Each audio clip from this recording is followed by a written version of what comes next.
Seja bem-vindo, meus irmãos e minhas irmãs em Cristo Jesus, a mais um encontro aqui na Hora Sagrada. Obrigado por estar aqui novamente, reservando esse tempo para o Senhor. É uma alegria ter a sua companhia nesta caminhada de fé. A palavra do Senhor nos diz no Salmo 18, versículo 6: Na minha angústia, invoquei ao Senhor e clamei ao meu Deus. Do seu templo ouviu a minha voz, e o meu clamor chegou à sua presença, aos seus ouvidos. Senhor Deus, Pai de toda consolação, nós entramos na tua presença agora com o coração aberto.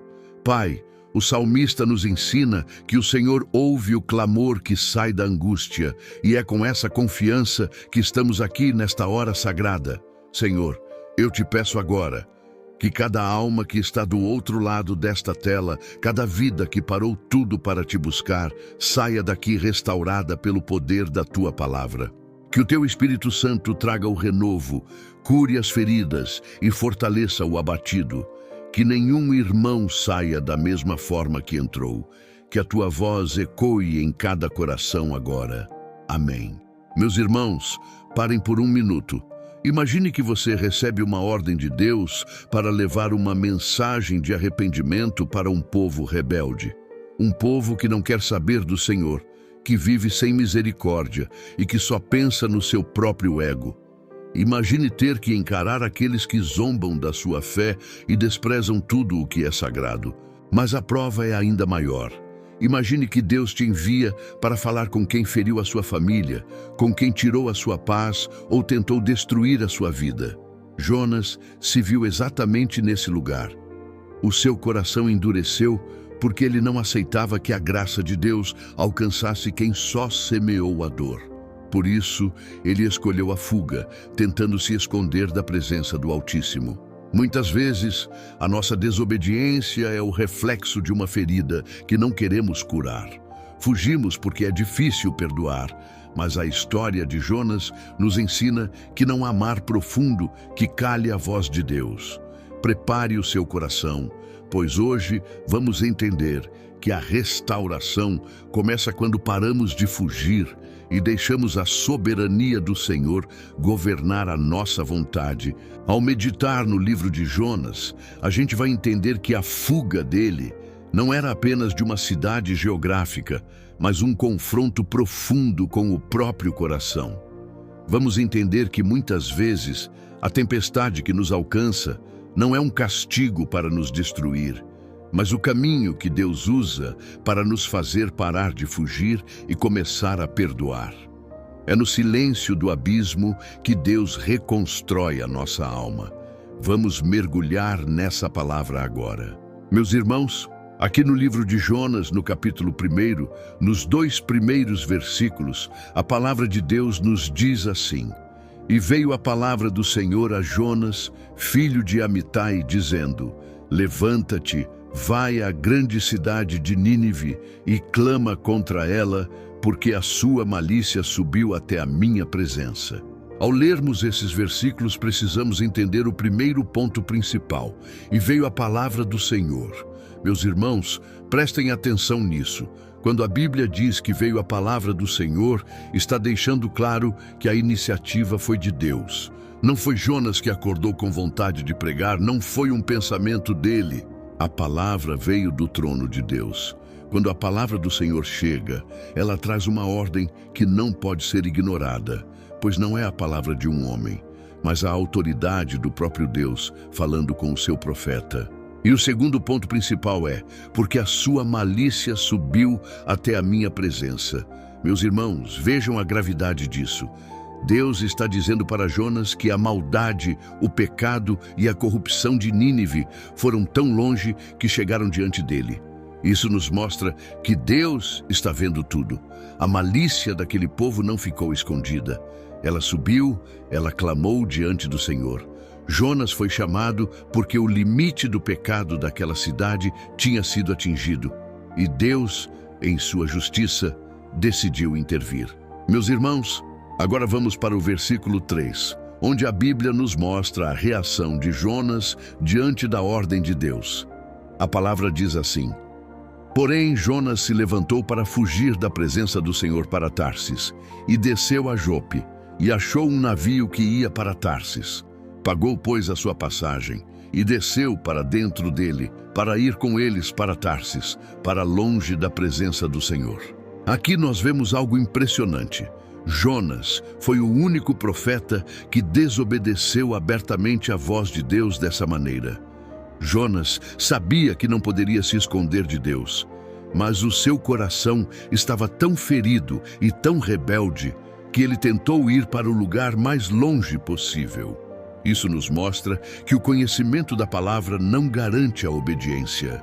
Jonas sabia quem Deus era, mas permitiu que a sua própria dor fosse maior que a ordem do Senhor. Ele se tornou o exemplo vivo de que fugir do propósito é o começo da ruína. O segundo ponto principal é o preço e a direção dessa fuga. Jonas pagou a sua passagem e desceu.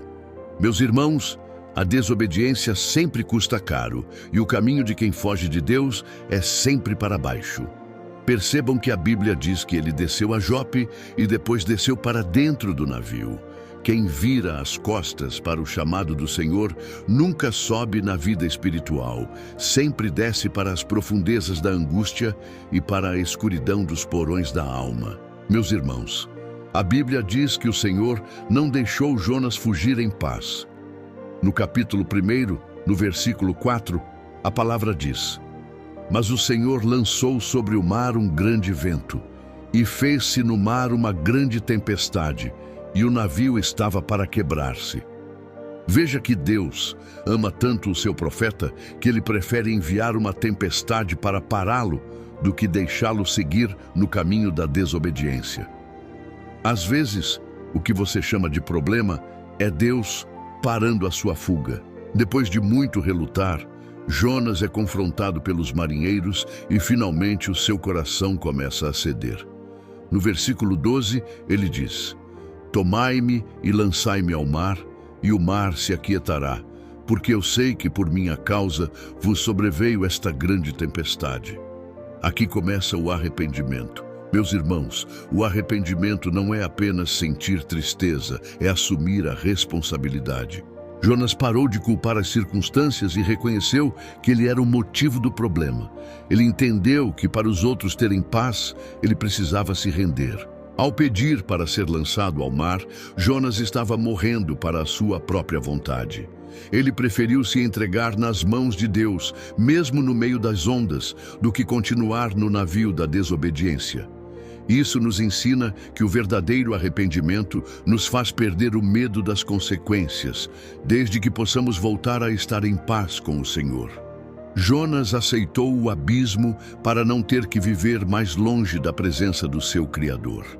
Meus irmãos, chegando agora no capítulo 2, nos versículos 1 e 2, a palavra de Deus nos diz assim: E orou Jonas ao Senhor, seu Deus, das entranhas do peixe, e disse: Na minha angústia clamei ao Senhor, e ele me respondeu. Do ventre do inferno gritei, e tu ouviste a minha voz. Vejam que momento poderoso. Jonas não esperou sair do problema para orar. Ele transformou o seu lugar de dor em um altar de adoração. Mesmo cercado pelas águas e na escuridão total, ele sabia que a mão de Deus ainda podia alcançá-lo. O segundo ponto aqui é a entrega total de Jonas. Lá no ventre do peixe, ele reconhece que a salvação vem do Senhor. Ele parou de olhar para a cidade de Nínive com ódio e começou a olhar para a santidade de Deus com temor. O arrependimento que começou no mar foi selado na oração.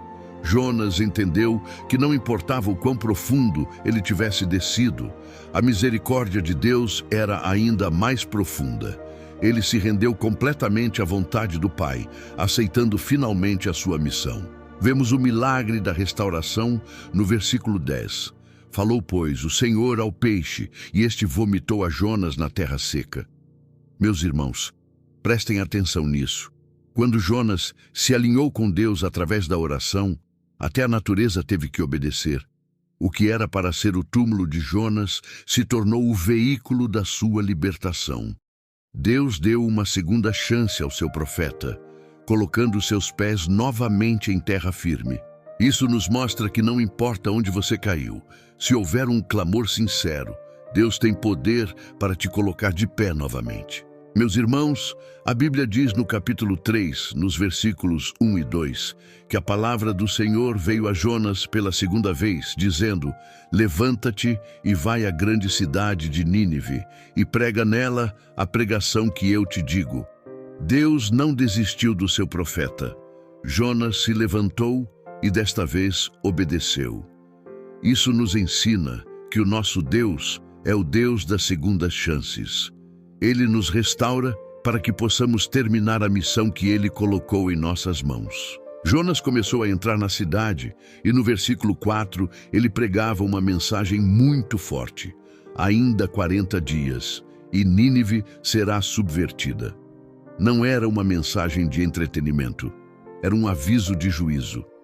E o que aconteceu foi um dos maiores milagres da Bíblia, pois o versículo 5 diz que os homens de Nínive creram em Deus e proclamaram um jejum e vestiram-se de saco, desde o maior até o menor, buscando o perdão do Senhor.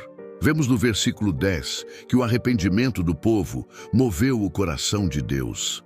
A palavra diz: e Deus viu as obras deles como se converteram do seu mau caminho. E Deus se arrependeu do mal que tinha anunciado lhes faria e não o fez. A obediência de um homem restaurado salvou uma cidade inteira. Meus irmãos, a sua obediência pode ser o canal para a salvação da sua casa. Quando a gente aceita o chamado, o milagre acontece. No capítulo 4, versículo 1, algo muito sério acontece. A Bíblia diz que Jonas se desagradou extremamente disso e ficou irado. Mesmo vendo a cidade salva, ele não ficou alegre. Jonas preferia ver o castigo do que a misericórdia. Isso nos mostra que, às vezes, nós obedecemos a Deus por fora, mas por dentro, o nosso coração ainda está resistindo ao amor do Pai. Ele queria a justiça do seu jeito, não do jeito de Deus. Para dar uma lição, o Senhor fez algo especial. O versículo 6 diz que o Senhor Deus fez nascer uma aboboreira que subiu por cima de Jonas, para que fizesse sombra sobre a sua cabeça. Jonas se alegrou muito com a planta. Mas no versículo 7, Deus enviou um bicho que feriu a aboboreira e ela secou. Jonas ficou tão angustiado com o sol e o vento que desejou a morte. Ele amou o conforto da planta, mas não amou as almas de Nínive. Então, nos versículos 10 e 11, o Senhor confronta Jonas com a verdade final. Deus diz: tiveste tu compaixão da aboboreira na qual não trabalhaste, e não hei de eu ter compaixão da grande cidade de Nínive, em que estão mais de 120 mil homens. Meus irmãos, o livro termina nos desafiando. A misericórdia de Deus é maior que qualquer mágoa nossa. A restauração só é completa quando aprendemos a amar o que Deus ama. Meus irmãos, a primeira aplicação prática para a nossa vida é entender que a nossa fuga não anula o chamado de Deus. Muitas vezes, nós tentamos fugir de um perdão que precisamos liberar, de um ministério que precisamos assumir ou de uma mudança de caráter que o Senhor está pedindo. Jonas pagou o preço para fugir, e a desobediência sempre vai custar caro para você. Hoje, o Senhor te convida a parar de remar contra a vontade dele e a reconhecer que o melhor lugar para se estar é dentro do propósito, mesmo que o caminho pareça difícil. A segunda lição é que nem toda tempestade é um ataque do inimigo. Muitas vezes é a mão de Deus te impedindo de seguir para o caminho errado. Se a sua vida está agitada e parece que o navio vai quebrar, não se desespere. Use esse momento para olhar para dentro de si, assim como Jonas fez no ventre do peixe. Em vez de reclamar da prova, pergunte ao Senhor o que Ele quer consertar no seu coração. A tempestade é a oportunidade que Deus usa para nos alinhar novamente com a sua voz. Por fim, aprendemos que não basta apenas obedecer por obrigação. Precisamos alinhar o nosso sentimento ao coração do Pai. Não adianta fazer a obra de Deus com o coração cheio de mágoa ou julgamento, como Jonas estava em Nínive. A aplicação prática é pedir a Deus um coração de carne, que se alegra com a vitória do próximo e com a salvação das almas. Que a nossa obediência seja completa, por dentro e por fora, para que a restauração de Deus em nós alcance a vida de todos que estão ao nosso redor. Glória a Deus, meus irmãos. Que palavra fantástica que ouvimos e que aprendemos através da história do profeta Jonas. Que ensinamentos profundos o Senhor nos entregou hoje sobre obediência, misericórdia e segundas chances. Agora que a nossa mente entendeu a mensagem, vamos deixar que o nosso coração fale com o Pai. Chegou aquele momento especial, o momento da oração. Vamos orar juntos. Senhor, meu Deus e meu Pai, nós entramos na Tua presença agora, reconhecendo que muitas vezes somos como Jonas, tentando fugir da Tua vontade. Pai, perdoa as nossas desobediências e o nosso desejo de seguir os nossos próprios caminhos. Pedimos que o Senhor nos ajude a ouvir a Tua voz claramente, mesmo em meio às tempestades da vida. Que o nosso coração não resista ao Teu chamado, mas que possamos nos render e dizer que a nossa salvação e o nosso destino pertencem somente a Ti. Pai, assim como o Senhor deu uma segunda oportunidade a Jonas, pedimos que a Tua misericórdia nos alcance hoje. Tira de nós todo o julgamento e toda a dureza de coração. Pedimos que o Senhor nos transforme em instrumentos de bênção, para que possamos levar a Tua mensagem de arrependimento e amor a todos que precisam. Que a lição da aboboreira nos ensine a valorizar as almas acima do nosso próprio conforto, vivendo uma vida de obediência que glorifica o Teu nome. Pai, eu oro agora por cada irmão e cada irmã que acompanhou este momento sagrado. Que a Tua graça e a Tua misericórdia alcancem a vida de cada um. Senhor, eu apresento aquele que está se sentindo fraco na fé. Renova as forças, restaura o ânimo e coloca esse irmão de pé novamente. Eu te peço também, Pai, restaura os relacionamentos, cura o laço entre pai e filho, mãe e filha, e restaura profundamente os casamentos. Que haja paz, perdão e união dentro de cada lar que nos ouve agora. Senhor, eu coloco a vida financeira deste meu irmão e desta minha irmã em Tuas mãos. Tu és o Deus que provê, o Deus que abre portas onde não há saída. Eu te peço, Pai, que o Senhor esteja abrindo portas de emprego e trazendo estratégias para que a escassez vá embora. Que a Tua prosperidade e a Tua direção estejam sobre os negócios e sobre o sustento de cada família. Recebam o livramento e a provisão do Senhor hoje. Em nome de Jesus, amém, glória a Deus. Meus irmãos, se essa mensagem tocou no seu coração, não guarde ela só para você, compartilhe para outro irmão. Eu te peço, por favor, deixe o seu like, se inscreva no canal e ative o sininho.